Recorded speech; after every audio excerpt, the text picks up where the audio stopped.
بسم اللہ الرحمن الرحیم۔ آج جو سوا پارہ پڑھا گیا ہے اس میں پوری سورہ انفال اور سورہ توبہ کا تقریباً نصف ابتدائی حصہ تلاوت کیا گیا ہے۔ اس سوا پارے میں خلاصے کے طور پہ 6 باتیں اہم ہیں۔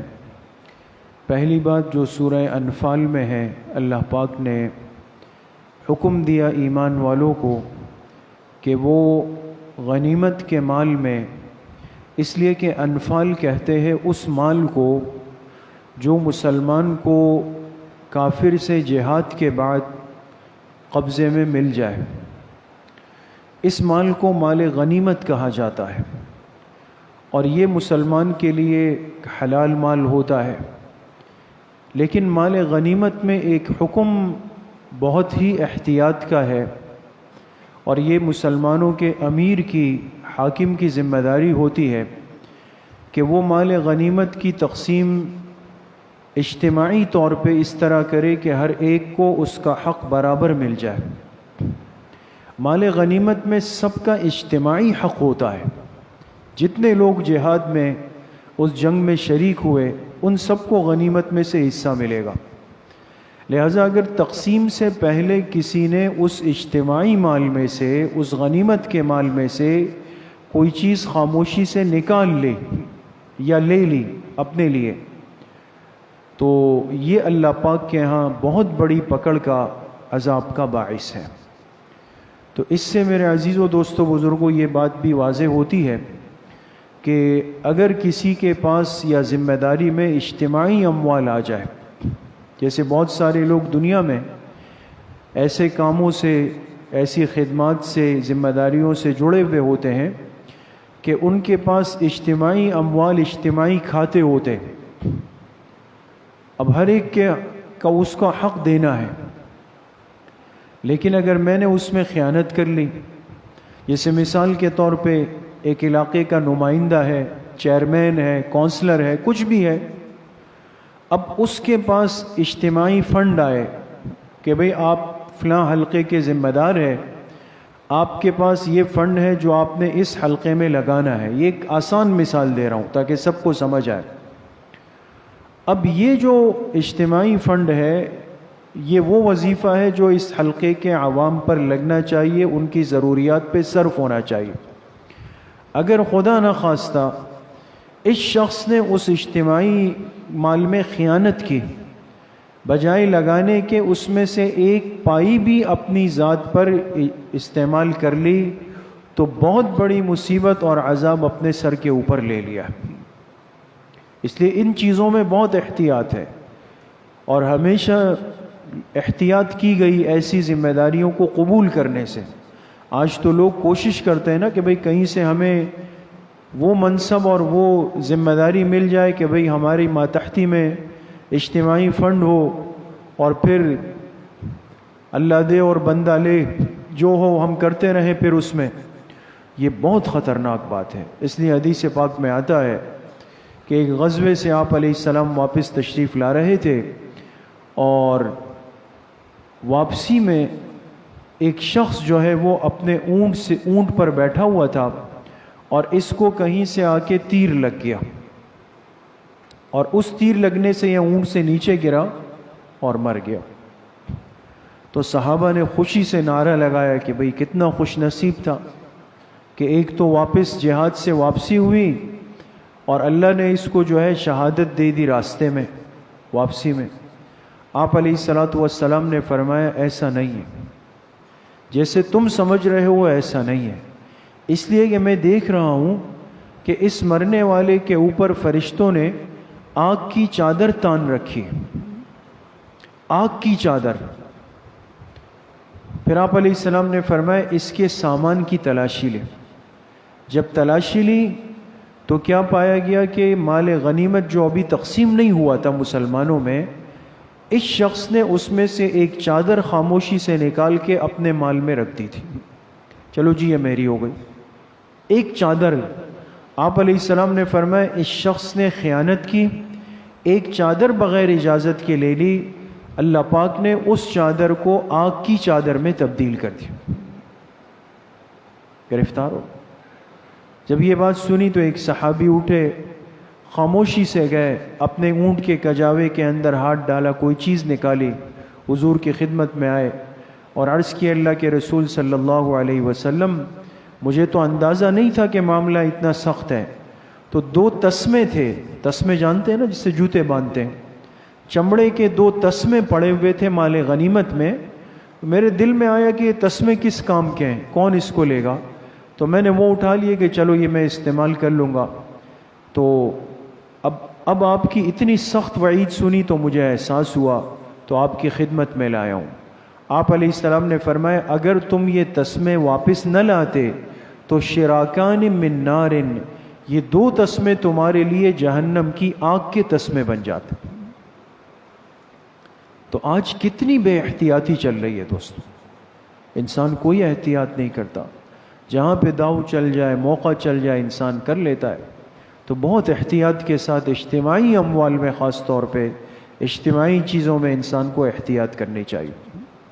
دوسری بات جو سورۃ الانفال میں ہے، اللہ پاک نے ایمان والوں کو حکم دیا کہ اپنے آپ کو دشمن کے، کافر کے مقابلے کے لیے 3 طریقوں سے تیار رکھو، مادی اعتبار سے بھی، عسکری اعتبار سے بھی، اور روحانی اعتبار سے۔ چونکہ جہاد دین اسلام کا بہت بڑا عمل ہے، اور ہر مسلمان ملک کے پاس ایک ایسی اسلامی فوج تیار ہونی چاہیے کہ جو کسی بھی مشکل وقت میں دشمن سے، کافر سے مقابلے کے لیے تیار رہے، جیسے ہماری پاک فوج ہے۔ لیکن ایک اسلامی فوج، ایک اسلامی مجاہد کو حکم کیا ہے، جو سمجھنے کی بات ہے، کہ اس کے پاس 3 تیاریاں ہوں۔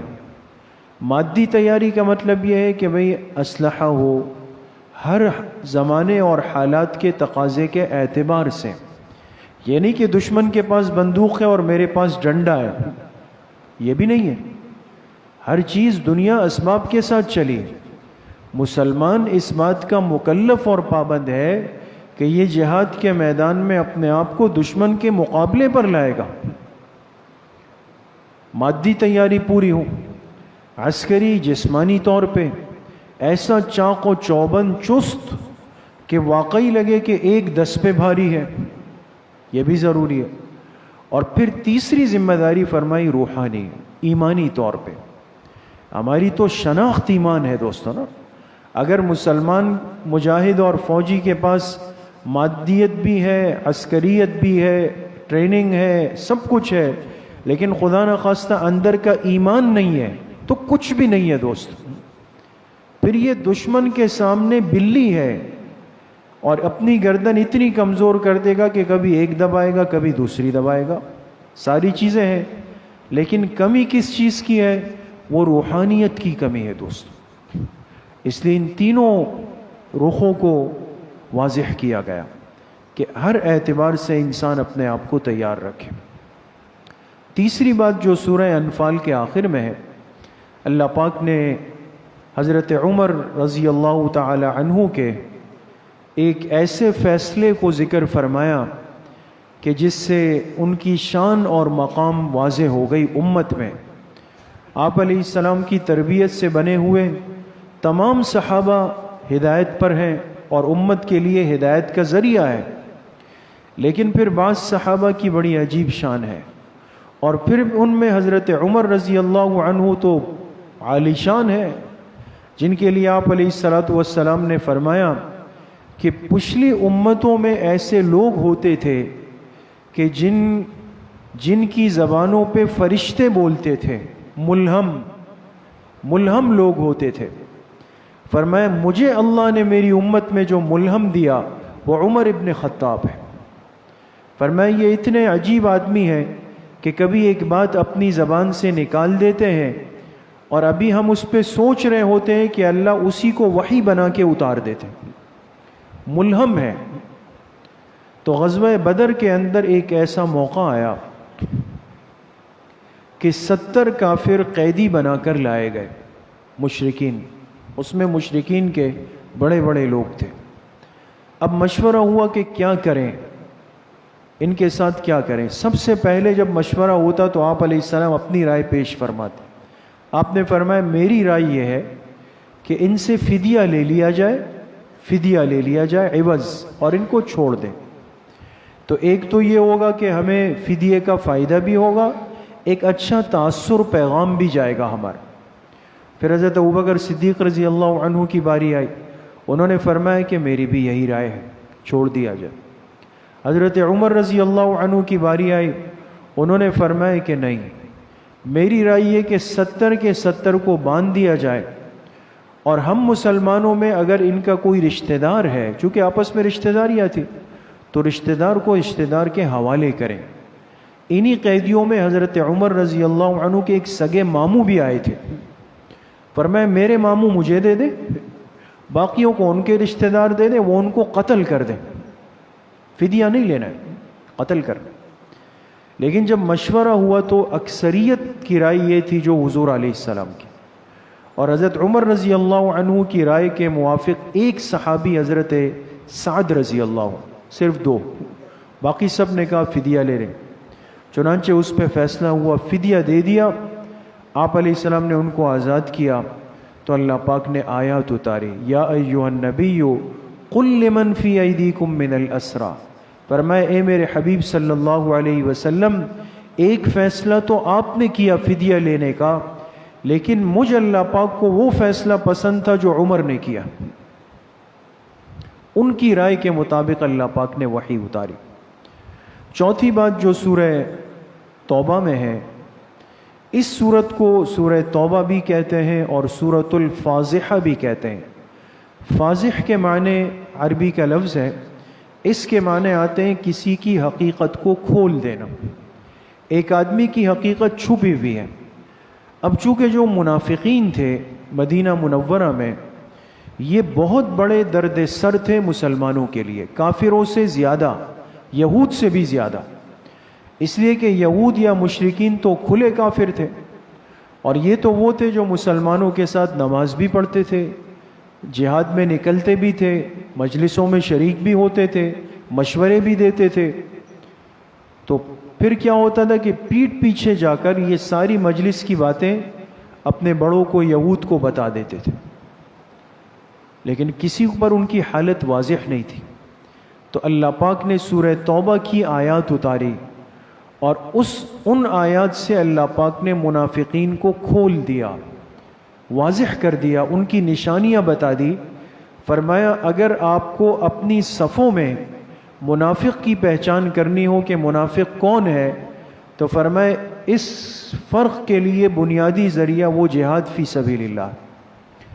جب بھی جہاد کا موقع آئے، آپ حکم دیں، تو پھر آپ دیکھ لیں کہ آپ کی مجلس میں کون پیر پیچھے کرتا ہے، کون آگے کرتا ہے، کون حیلے بہانے بناتا ہے، کون اپنے آپ کو پیش کرتا ہے۔ تو اس نشانی نے منافقین کو کھول کر رکھ دیا، اس لیے کہ یہ بات یاد رکھیں کہ منافق کچھ بھی کر لے، ایک چیز منافق میں قدر مشترک ہے، اور وہ ہے بزدلی۔ منافق دنیا کے جس کونے میں، جس رنگ میں، جس لسان میں ہو، وہ بزدل ہوتا ہے دوستوں۔ جبھی تو ایک جگہ ایک چہرہ ہے، دوسری جگہ دوسرا چہرہ ہے۔ تو اللہ پاک نے فرمایا منافق کو سمجھنے کا ذریعہ وہ جہاد کا عمل ہے، کہ جب جہاد فرض ہوتا ہے تو یہ حیلے کرتا ہے، بہانے کر کے اپنے آپ کو چھپاتا ہے۔ پانچویں بات جو سورہ توبہ میں ہے، اللہ پاک نے صدقات اور زکوٰۃ کے مصارف کو واضح طور پہ ذکر فرمایا، اور کل 8 مصارف زکوٰۃ کے، صدقات کے ذکر ہوئے۔ ہر مسلمان کو یہ بات معلوم ہونی چاہیے کہ جس طرح صاحب استطاعت مسلمان پر جو صاحب نصاب ہو، سال کے پورا ہونے کے بعد اس کو اپنے مال کی زکوٰۃ نکالنی ہے۔ یہ مسئلہ تو سب کو پتہ ہے کہ بھئی مجھے کل مال کی 2.5% زکوٰۃ نکالنی ہے، 100 میں سے 2.5 روپے نکالنے ہیں، 1000 میں سے 25 روپے نکالنے ہیں، 10,000 میں سے 250 روپے نکالنے ہیں، یہ ترتیب ہے۔ لیکن قرآن کریم ایک اور بات کو بھی سمجھا رہا ہے کہ صرف زکوٰۃ کا ادا کرنا کافی نہیں، بلکہ زکوٰۃ کی ادائیگی کے مصارف کو جاننا بھی ضروری ہے۔ زکوٰۃ آپ نے دینی کس کو ہے، یہ بھی مسلمان کو آج پتہ ہو۔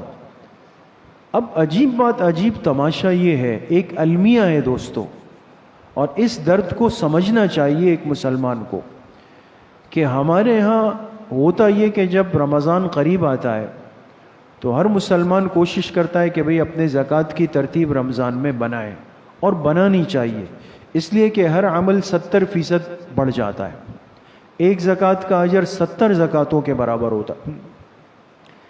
لیکن ایسا طبقہ اچانک سامنے آ جاتا ہے کہ جو عام 11 مہینوں میں کچھ اور کر رہا ہے، وہ میراثی ہے، گویے ہے، ناچنے گانے والے لوگ ہیں، اور باقی 11 مہینے وہ سب علم غلم کر رہے ہیں۔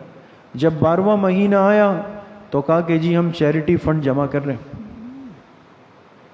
اب سوال یہ کہ 11 مہینے جو دین سے بیزار تھا اور جو دین کے ہر عمل کے مقابلے میں کھڑا ہوا تھا، اس کو 12ویں مہینے دین کے ایک فریضے کی ضرورت پڑ گئی، وہ آپ سے آپ کی زکوٰۃ مانگ رہے ہیں۔ مسئلہ یہ نہیں ہے، بعض لوگ، شیطان ہے نا انسان کے دماغ میں ڈال دیتا ہے کہ بھئی یہ تو مولوی ہیں، ان کو اپنا چندہ چاہیے تو یہ یہی کہیں گے۔ ایسا نہیں، انسان اپنے زکوٰۃ، صدقات، خیرات میں آزاد ہے، وہ جس کو دے، لیکن مصرف ڈھونڈ کر دے۔ لیکن اتنی عقل ضرور اپنے پاس رکھنی چاہیے کہ ایک ایسا شخص جو دین بیزار تھا، وہ کیسے آپ سے آپ کی زکوٰۃ مانگ رہا ہے۔ دوسری بات یہ کہ آپ کی زکوٰۃ لینے کے بعد زکوٰۃ کو تو اس کی ترتیب پر استعمال کرنا، تملیک کرنا، مالک بنانا، مستحق کے ہاتھ میں دینا ضروری ہے۔ اس نے پھر کیا کیا اس کا، آپ کو کچھ نہیں پتا ہے اس کا۔ اور اب تو اس سے بڑھ کر مرحلہ ہے، ایسے ادارے جو مسلمانوں کے بھی نہیں ہیں، خالصتاً کافروں کے، اور وہ کہہ رہے ہیں جی زکوٰۃ دے، اور ہم مسلمان ان کو جا کے زکوٰۃ دیتے ہیں، وہ ہماری زکوٰۃ لے کر اپنے کافروں کے اوپر لگا رہے ہیں۔ اس کھڑکی کو اور اس کھڑکی کو تھوڑا سا کھلا رکھنا چاہیے دوست، اس لیے یہ شرعی مسئلہ ہے، اور اس عمل میں انسان تھوڑا سا بیدار رہے۔ زکوٰۃ خدا نخواستہ بوجھ نہیں ہے کہ اس کو نکال کے پھینکنا ہے، زکوٰۃ ایک ذمہ داری ہے۔ جیسے انسان ایک ذمہ داری، آپ بجلی کا بل بھرتے ہیں نا، تو کسی بچے کو نہیں پکڑا دیں گے کہ جا کے بھئی، خود ذمہ دار شخص کو دیں گے کہ جا کے صحیح جگہ پر دے دیں۔ آپ کی زکوٰۃ ہے، آپ کے صدقات ہے، آپ کے انفاق ہے، آپ اس کو پہلے سمجھیں، خود ڈھونڈیں، خاندان میں غریبوں کو معلوم کرے، محلے میں معلوم کرے، دین کے طالب علموں کو معلوم کریں، جہاں ضرورت ہے پھر جا کے وہاں خود پہنچا کے تو مصارف زکوٰۃ واضح کیے گئے۔ چھٹی اور آخری بات جو سورہ توبہ میں ہے، اللہ پاک نے حضور علیہ الصلاۃ والسلام کو حکم دیا کہ آپ کو یہ اجازت نہیں ہے کہ آپ کسی منافق یا کسی مشرک کے لیے دعائے مغفرت کر لیں، یہ منع کر دیا گیا۔ اور یہ قیامت تک ایک ضابطہ بن گیا کہ مسلمان دعائے مغفرت صرف مسلمان کے لیے کر سکتا ہے۔ یہ بات سمجھ لے دوستو، اس زندگی میں ہمارے بہت سارے تعلقات ہوتے ہیں، معاملات ہوتے ہیں، کاروباری شراکت ہوتی ہے، پڑوس ہوتا ہے، دوستیاں ہوتی ہے، اس میں عیسائی بھی شامل ہے، ہندو بھی شامل ہے، بہت سارے طبقات شامل ہوتے ہیں۔ ایسا نہیں ہے کہ ان پر کوئی غمی آئے تو ہم بالکل ان سے کٹ جائیں، نہیں، تعزیت کرنا رسماً جو دنیا کا اصول ہے وہ ضرور ہوگا، اور یہ آپ علیہ السلام سے بھی ثابت ہے۔ آپ کافر کے پاس جائیں گے، ان کو تسلی کے کلمات کہیں گے، بہت افسوس ہوا، بہت دکھ ہوا، لیکن اللہ کا فیصلہ ہے، آپ صبر کریں گے اور ہم آپ کے اس غم میں آپ کے ساتھ کھڑے، اس طرح کی بات۔ یہ نہیں ہے کہ وہاں جا کے جی اللہ ان کی مغفرت فرمائے، ان کو جنت کے اعلیٰ درجات نصیب فرمائے، یہ کافر کے لیے نہیں ہے دوست، یہ منع ہے۔ تو آپ علیہ الصلاۃ والسلام نے عبداللہ ابن ابی جو رئیس المنافقین تھے، ان کا جب انتقال ہوا تو ان کے بیٹے کے کہنے پر آپ نے ان کی جنازہ پڑھائی۔ اور کیوں پڑھائی؟ اس کی وجہ یہ تھی کہ عبداللہ ابن ابی کا ایک احسان تھا آپ علیہ السلام پر، کہ ایک موقع پر اس نے آپ کے چچا حضرت عباس رضی اللہ عنہ کا کرتا قمیص وہ پھٹ کر بوسیدہ ہو گئی، وہ قیدی بنے ہوئے تھے، تو آپ نے فرمایا کوئی ہے جو میرے چچا کو کرتا دے دے؟ اب سب صحابہ نے پیش کیے، لیکن حضرت عباس بڑے قداور تھے، بڑے قد کے تھے، کسی کی قمیص پوری نہیں آ رہی۔ عبداللہ بن ابی بھی بڑے قد کا تھا، یہ جا کے اپنا کرتا لایا، اس نے جب پیش کیا حضرت عباس نے پہنا رضی اللہ عنہ تو کرتا پورا آیا۔